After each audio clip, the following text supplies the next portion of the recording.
right. Okay, great. So I'm going to go ahead and share my screen.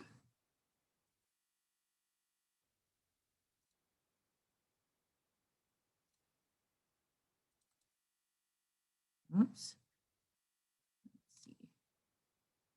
There we go. So I just want to start out by saying welcome everybody. And this is the quarterly partnership meeting that we hold, obviously 4 times a year. We have not met in quite some time due to COVID. So my updates, I'm going to get through them as quickly as possible because I want to give the presentation folks as much time as possible, and especially if there's any questions afterwards. But for those of you that have not attended one of our meetings prior to today, I just wanted to let you know what our mission is, just so you have that foundation. So the mission for the Door County Partnership for Children and Families is that together with our partner organizations, we are dedicated to connecting people to resources through a family-centered approach in order to achieve social emotional well-being and school success. We have lots of information about the partnership and a lot of other information, important resource information, et cetera, as well as an event calendar at doorcountyparents.com. I will put that in the meeting minutes so you can check out more about us there. So I'm going to go ahead and get right into our staff updates. Chad Welch, who is unable to be with us today, he is our Community Impact Coordinator for Education. And he has been very busy, as many of us have been. We've had to shift the way we do things a little bit since COVID began last March. So that required us to kind of think outside the box and find ways to still connect our families as best we can, even though we cannot, for the most part, see them in person or face to face. But Chad's been working diligently with Dolly Parton Imagination Library, raising funds for that. We are happy to report that we have 695 active children enrolled in Dolly Parton Imagination Library, and 234 have already since graduated. So according to the Dolly Parton Foundation, we have basically saturated our market. In other words, we have met what they would consider 100% enrollment in that program. So that's awesome. He is also holding a Raising a Thinking Child session right now. It just started this month, and he has 8 class members, and he reports that it's going very well. And he has had 2 classes so far, and this is all being done virtually. So he got some training through UW Extension. He and Carly Martins have been kind of tag teaming the class, and we're just really tickled pink that he's able to still offer it, even though we can't do it in person. He is doing parent cafes still. He did 2 in January, 3 in February, and this month he's only doing 1, and that is basically because Raising a Thinking Child kind of conflicts with the best time for parents to meet. He is also going to be attending the 7 Essential Ingredients of Trauma-Informed Care training coming up in June. Some of you may have recalled that Tenley did this training when she was still with us, or in her role with UW Extension, and he is going to get trained so that he could take over and do that training. So that's exciting. And then Chad has been attending a lot of different parenting webinars and things, you know, other organizations around the state have been putting on for parents. He's just been learning, and they've been gracious enough to allow him to attend. And so one of them is the Triple P classes in Brown County. And so he's hoping to be trained in that at some point, and then possibly bring that to Door County.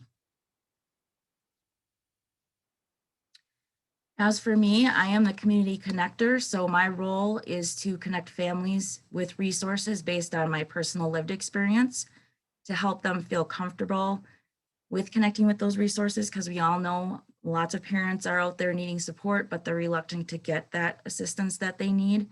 So that's my role. And then additionally, I am adding to my plate parent supporting parents, parent partner coordinator. It's kind of we're still working out the details of that title, but my role will be to offer some direct supervision to a parent partner that we are looking to hire.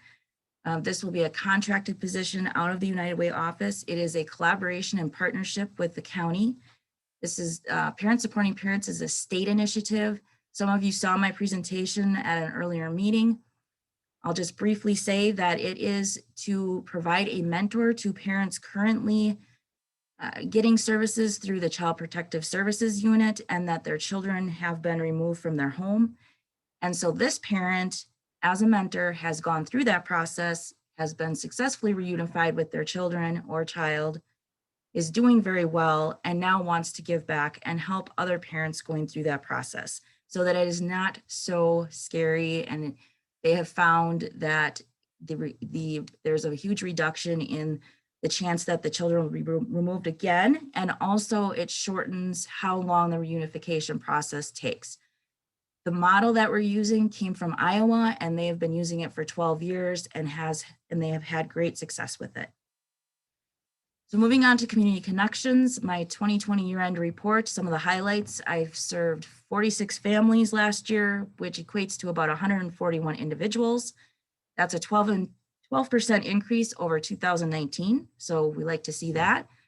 And of the 46 families served, 40 of them were new. And that is a 21% increase over 2019. So that's great. That means the word is out there. A lot of my referrals are coming from you great organizations. And also, I'm happy to report that some of those referrals are coming from other parents that I have served.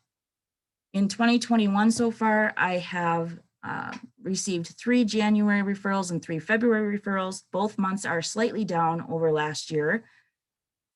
And then some of you are aware, some are not. We did receive a small grant to help families during the pandemic with diapers, wipes, and formula needs.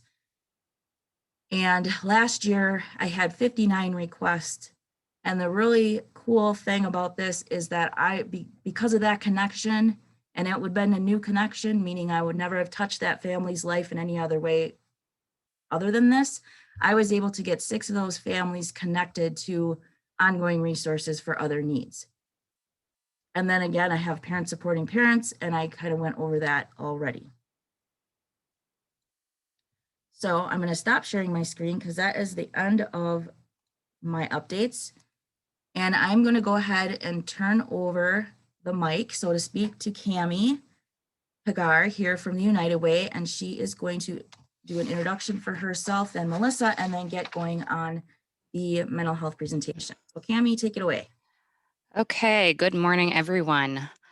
Let's see. I'm going to try to share my screen here. Woo, everybody can see that? Okay. Okay, good morning. I am Cami Peggar. As I said, I am the Community Impact Coordinator of Health here at United Way. I work with our STRIDE school-based mental health program, our Alcohol and Other Drug Coalition, and our Healthy Door County Coalition. And my co-presenter today is Melissa. Melissa, do you want to introduce yourself? I sure do. As soon as I find that unmute button, I should have it memorized by now, you'd think. I'm Melissa Andrews. I'm the Mental Health Navigator for the STRIDE program, working with our 5 local school districts to provide mental health services to our youth in Door County. Okay, so we are here today to talk about mental health and substance use and what we are doing with our coalitions in this county. So to start out, we just wanted to give you some information about where we're at nationally and in Wisconsin regarding those 2 topics. So clearly 1 in 5 U.S. adults experience mental illness each year, and that equates to 51.5 million people nationally. 1 in 20 U.S. adults experience serious mental illness, and that is 13.1 million U.S. adults. And then 1 in 6 U.S. youth aged 6 to 17 have a mental health disorder. That's 7.7 million youth. And then suicide is the second leading cause of death among people 10 to 34, which is quite staggering to me. All right, so where is Wisconsin compared to all the other states? The overall national ranking, we are 19. So that means that 18 states are a little bit better ranking than us. Let me find my notes here. So the Mental Health America uses 15 different data points to judge the overall state of mental health. Rankings such as adults with mental illness, adults with substance use disorder in the past year, or mental health workforce availability, among many others. So 19, you think, isn't that bad. We're doing better than half the United States. But if you look there at the mental illness prevalence, we are ranked 39th. That means 38 states are doing better than us when it comes to mental illness prevalence. Our adult rankings, we rank 24th, and our youth rankings, we are 15th. So we can do better. All right.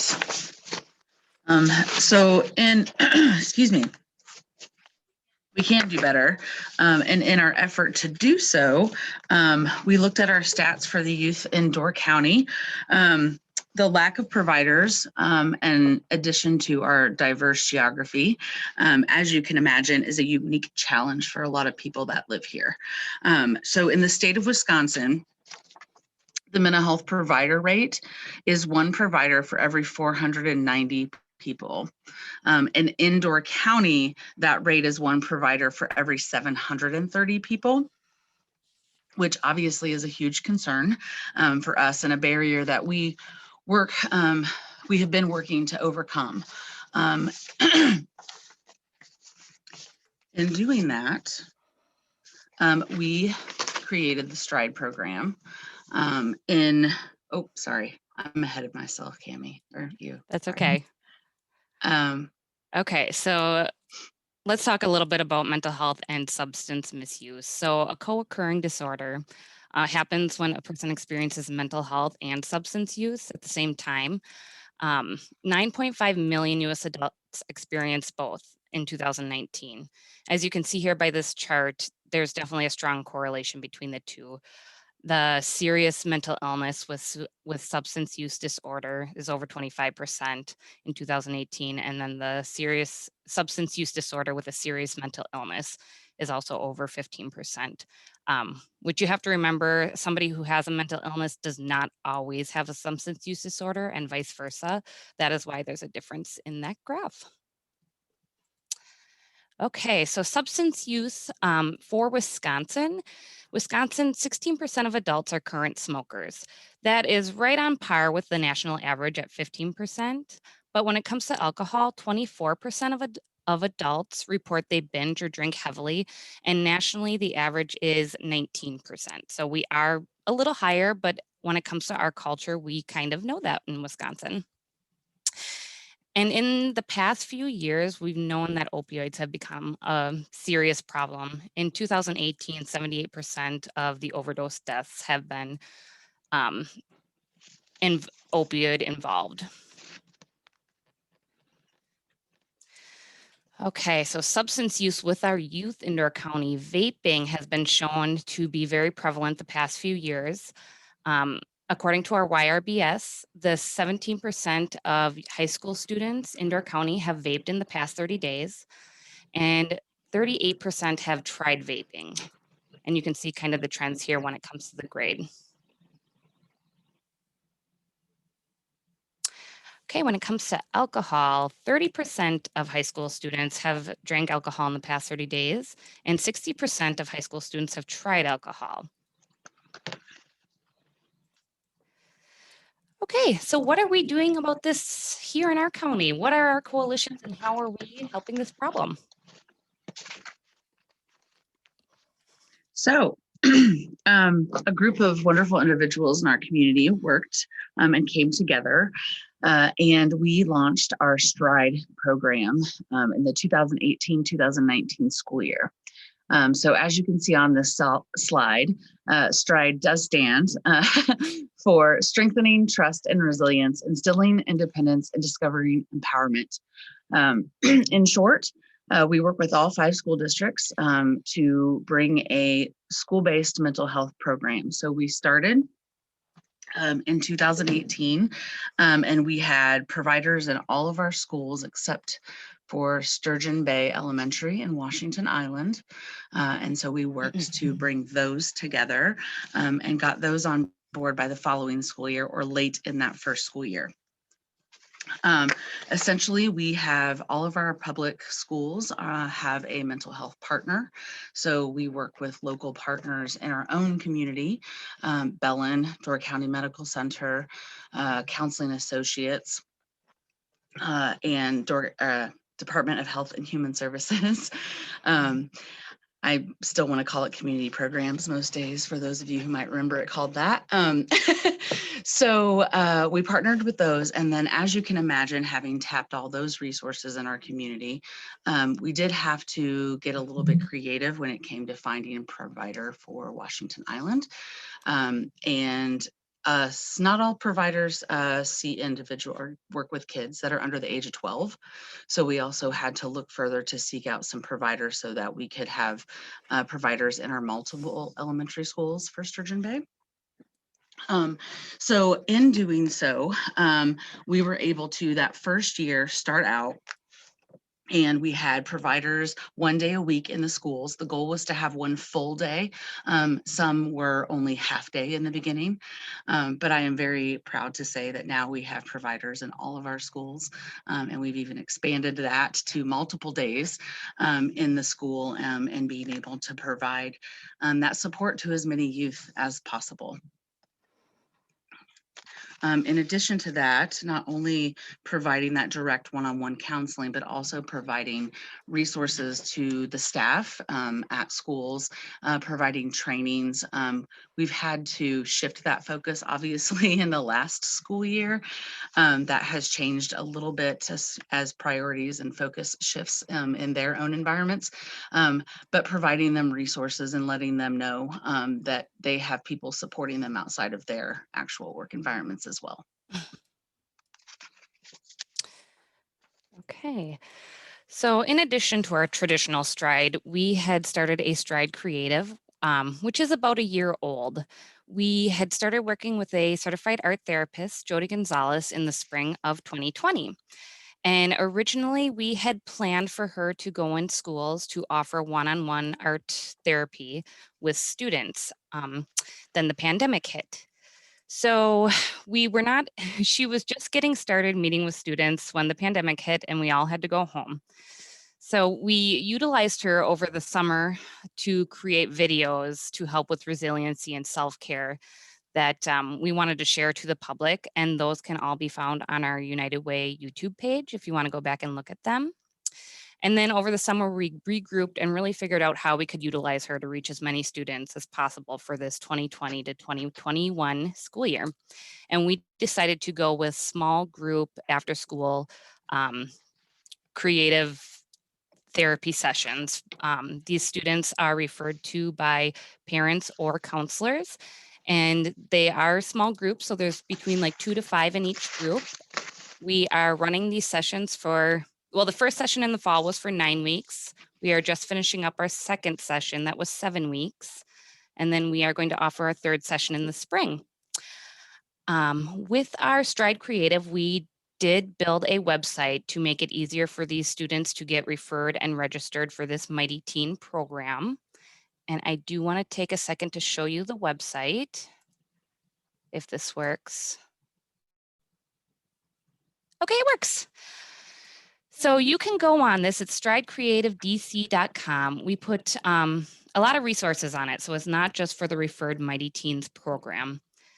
It kind of explains what Stride is, our Stride Creative, our Mighty Teen program. And then it has resources for, you know, stress, things, anxiety, resiliency. Nobody can see it? No. Oh, bummer. Okay, let me try this. Maybe if I stop screen sharing. Yeah.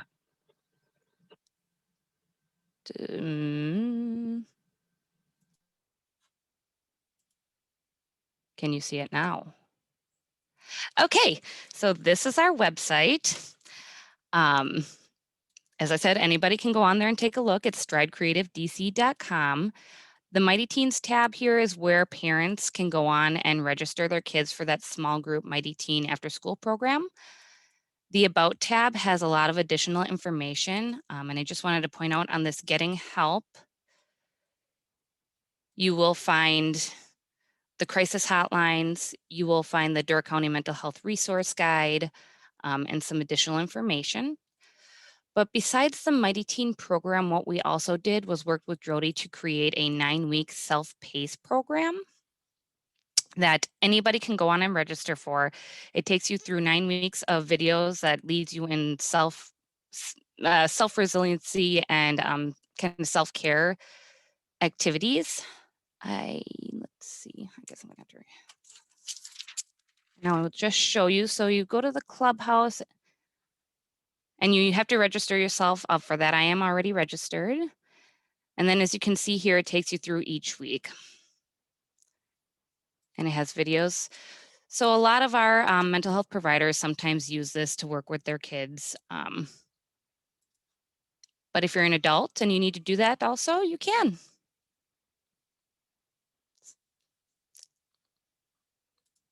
So that is Jody.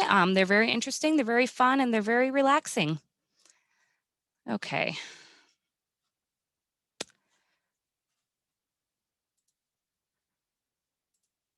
Let's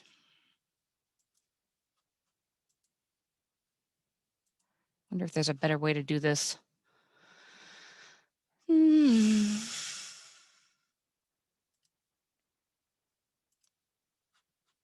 Okay.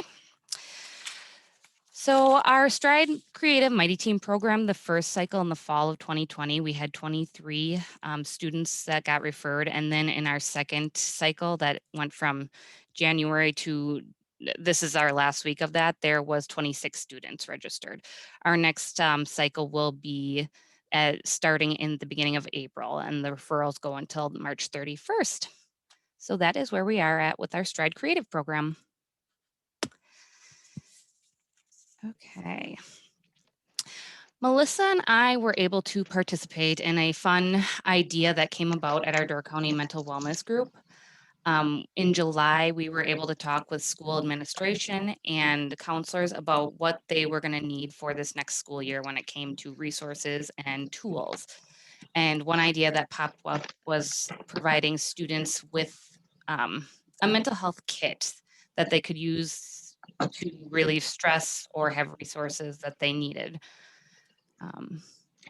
We were able to find a grant for putting out a trial of 400 kits through the WISE Summer Meal Program. These kits included included calm down jars, 2 different types of journals, fidget toys, thinking putty, and some instructions.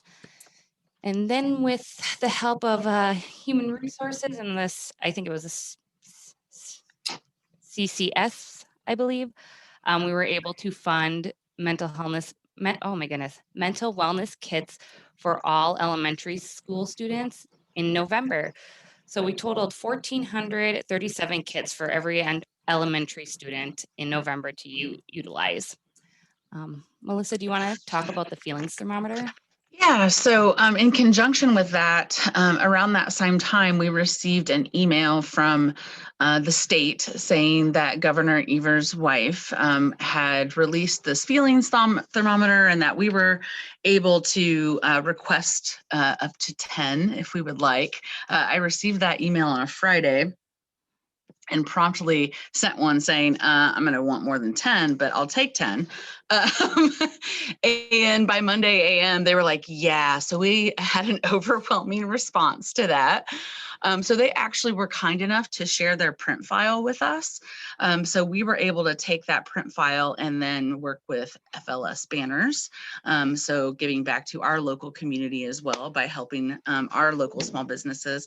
We were able to work with them and print off. So we reached out to every school district and just said, we have the ability to provide these, and in what capacity would your school like to include it? So some requested it for all their students and all their staff.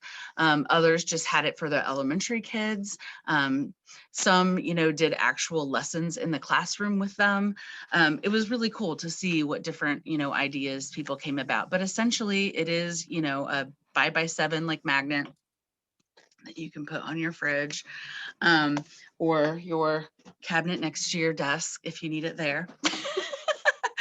But essentially, as you can see, it kind of goes through feelings from low to high and what we can do about that. And so we were able to distribute those around the same time with the mental wellness kits, and just to continue that message that, you know, we all need those helpful reminders sometimes.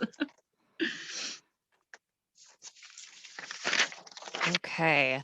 A recent project that we've been working on with the Door County Mental Wellness Group, our AOD Coalition and our Stride Coalition, has been a suicide prevention campaign. It kind of came about at the end of 2020 when we had a couple of recent suicides. We really wanted to do something for the community and spread a positive message. So we started this idea of spreading a beacon of hope and being the light message, and just kind of a messaging that you aren't alone. We came up with lighthouse displays that spread that message. We worked with our P180 peer groups to paint and decorate them. Oh, and the YCC. So our kids had done a fabulous job creating all these lighthouses. We had 12 5-foot lighthouses, these larger ones that had stands, and probably about 40 little 1-foot lighthouses. We were able to get all the 12-foot lighthouses displayed at the Piggly Wiggly, the Red Geranium, the Boys and Girls Club, just kind of all around the county. And we're still working on getting all the small ones displayed. So if anybody knows of any place that would take a 1-foot lighthouse, let me know. But we are also going to start posting some videos on social media explaining how you can be a beacon of hope and really spread that light and positive messaging. So that is kind of cool, and that is something we're working on now. So our AOD coalition, we have a couple of things that we are doing. Last year, we had applied for an SOR grant. That's a state opioid response grant, which we received. We were able to purchase medication lock boxes, medication deactivation envelopes, and medication return envelopes. This year, we put in another grant for that. We haven't found out if we were awarded it or not, but we are quite optimistic. So we'll be getting some more lock boxes and traveling lock bags to distribute in our county, along with some education about how to keep your medication safe.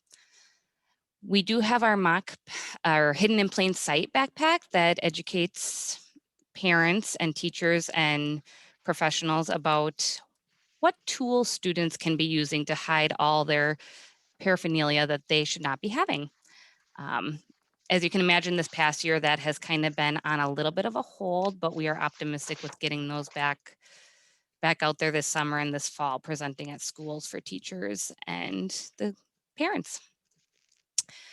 So our youth activities at our Door County mental wellness meetings and our AOD meetings, we had really discussed how we need to be offering our youth an outlet where they can socialize and go somewhere and be entertained. With this pandemic, they haven't been able to do that as much as normal. So we are going to start game nights for them virtually. I am working with Allie Brettel right now from DCMC, and we are planning our first game night at the end of March. We are going to have some fun little activities and prizes. We are hoping to have at least 1 or 2 every month through the rest of the school year, and then we can reevaluate and do the summer and fall. So that is basically all we have for you. I know most of you know, but the League of Women Voters is having a presentation through the library tomorrow about the treatment court. I will make sure Rebecca has the information for that. She can send it out to you. And if you are not already following us on Facebook and Instagram, there's our handles. And we will open it up for any questions or comments. There we go.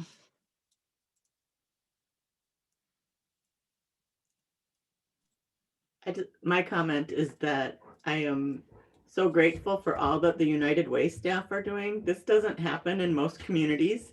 Just had a conversation with somebody from another county yesterday and was talking about some of our collaborative efforts. And they said, wait a minute, your United Way does that? That would not happen here. So many of these things come about in great collaborative conversations with lots of different partners. But when it comes to actually getting the work done, more often than not, United Way staff are leading the way. So I really appreciate all their efforts, because I know the county couldn't do it without them. So thank you for all you're doing for mental health and substance use. Well, I think it's great looking around everybody on the screen. I recognize a majority of you working in a partnership one way or another through the coalitions I'm partnered with. So I think our community is a strong one in that. Anybody else have questions on any of the STRIDE program, AOD stuff?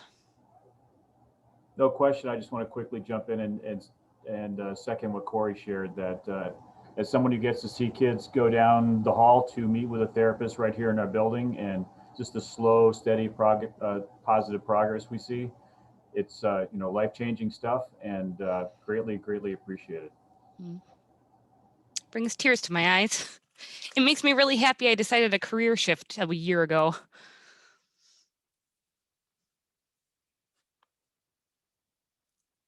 Okay, Rebecca. I think the other thing we could say, first of all, this was just a fantastic presentation.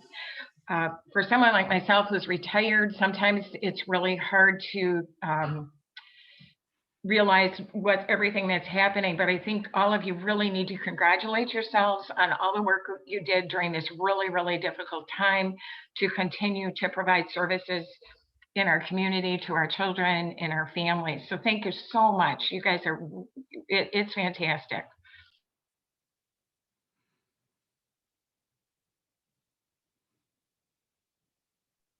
Thank you.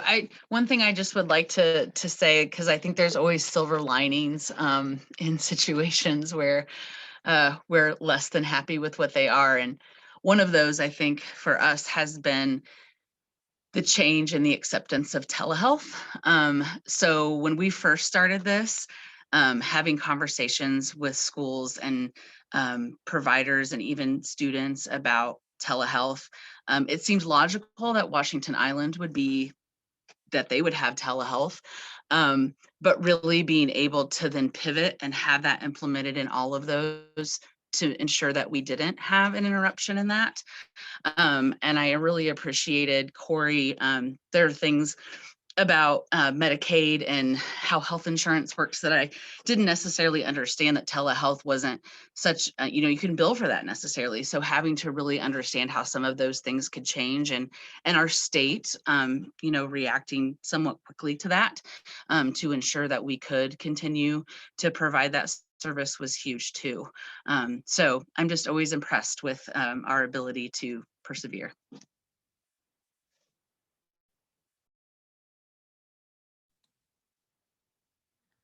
All right. Well, thank you so much for Cami and Melissa for that awesome presentation. Again, I will get meeting. Thank you, Sandy. Sandy's clapping for you guys. Everybody, we should all clap for them. Yay, that was great. So I will get the minutes out today so that I can, definitely include some of these great resources that were mentioned today to keep that top of mind, and especially in case any of you are interested, Cami did touch on that there is a presentation happening tomorrow virtually regarding the drug treatment court, which is a diversion program. Corey, can you jump in and maybe explain just a little bit more on detail about that? Sure. We actually have several new programs going that are collaborative in nature. So one is the drug court, and that is for people that have been charged with drug offenses.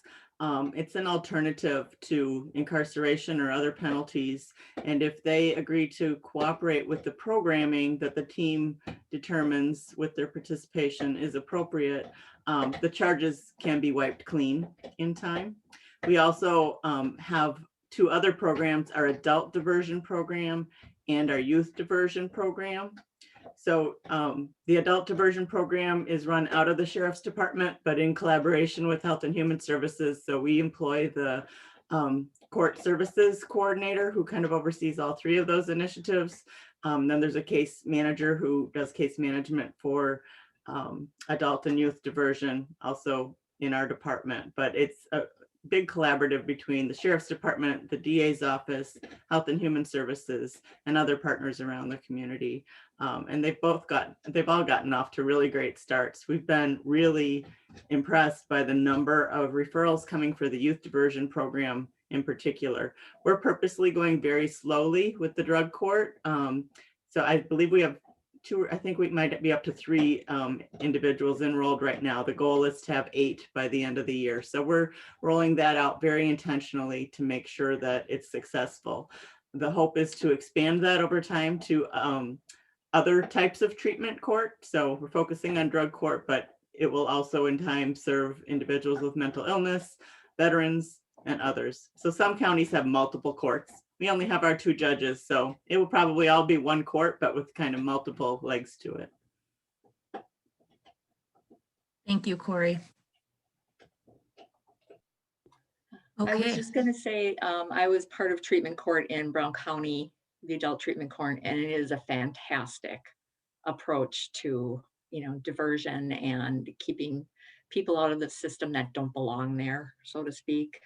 So I'm really excited to hear that's happening here too. yes, and I, It's so rewarding to see people get the treatment that they need instead of being thrown in jail, where services are pretty limited and they come out really not much better than when they went in. So some of the first people that have been enrolled in those programs, we're seeing some really high needs and people needing to go directly to residential treatment, for example. And they wouldn't have had that opportunity if it weren't for the treatment court and diversion programs. So really encouraged by it. And we all know that drug offenses tend to hit minority populations even harder. So I think this, in terms of social justice, this is just the right thing to do. So I'm really glad that our county has embraced it. I think there've been discussions about this for many, many years.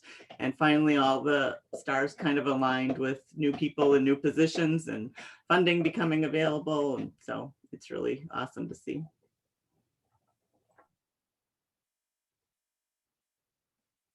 yes, and I absolutely agree with all of that 100%. We all know that life is a struggle as it is, and then when we use addiction as a coping mechanism, if we're just in a streamline to going to jail and then getting out again, there's just such a higher rate of recidivism, reoffense. So this is great. So I'm excited about it, and I don't work closely with it, but I'm on the sidelines watching and championing, I can't say that word. You know what I mean? Clapping for it. Okay, so enough of my humor. Thank you all for joining us. If there are no other questions or comments, concerns, we do have our next meeting scheduled for Friday, June 11th. I intend that one to be online as well. If anything changes, I will definitely have that listed in the information for that meeting. I will get the minutes out as soon as possible, as I promised, by the end of today. And I wish you all well and a great weekend. And again, quick reminder, don't forget, if you want to hear more about the drug treatment court, I see you, Amy, 1 second, happening tomorrow. That will be in my meeting minutes as well. Amy, go ahead. Thanks, Rebecca. I just wanted to let people know that Sandy Brown put a message in the chat about an upcoming movie. So in case you don't have your chat open, to click that. And if you need to copy that link before Rebecca closes. And if you don't get a chance to copy it, you could go to our Facebook page and the information is there. I'll add it to meeting minutes. Oh, thank you. Yep. Except I didn't get the Spanish link in there, so I'll send that to you. Okay. All right. Candace, I just want to say it was really nice seeing your face. Candace, for those of you that have never met her before, she was the coordinator for the partnership and decided to be a stay-at-home mom, and which we commend her for. We all know the importance of that early childhood development. So kudos to her for being able to do that and sticking it out, because I'm sure it's not easy. As a fellow parent, I know all too well that sometimes work is our vacation from home. But Candace, if you have anything you want, we'd all love to hear just a quick update on how things are going. Sure. So for those of you who don't know, I have a 5-year-old daughter who's in kindergarten, and then Chase, my 3-year-old son, which it has been a definite change over the last year. I don't know if we're doing as great as I was hoping that we would, but we're doing pretty good. He's 3, so he keeps me pretty occupied a lot. And every day it's something different, but we're doing good. Hopefully with the warmer weather, we can get him back outside and burn off some energy because he needs to do that. And you still have all your little animals? We do. So we have some goats and dogs, and we're currently in the process of building a barn to add some beef cattle. So, Oh, wow. so between all of that, we'll keep pretty busy. So, but I am very happy to see other adults and have some conversation with not a 3-year-old today. So I appreciate that. Well, you know, you're always welcome and we're happy to have you. Awesome. I was going to say the same thing, Candace. If you could continue to even just do the quarterly meetings, yes, we're tickled to see you, as you could tell, and I'm so happy it's working well, and just great. And it was just great to see everybody today. Thank you so much to everyone for taking time out of your busy days. And this was a fantastic presentation. I will say it one more time. All right. Thank you, everybody. Like I said earlier, have a great weekend.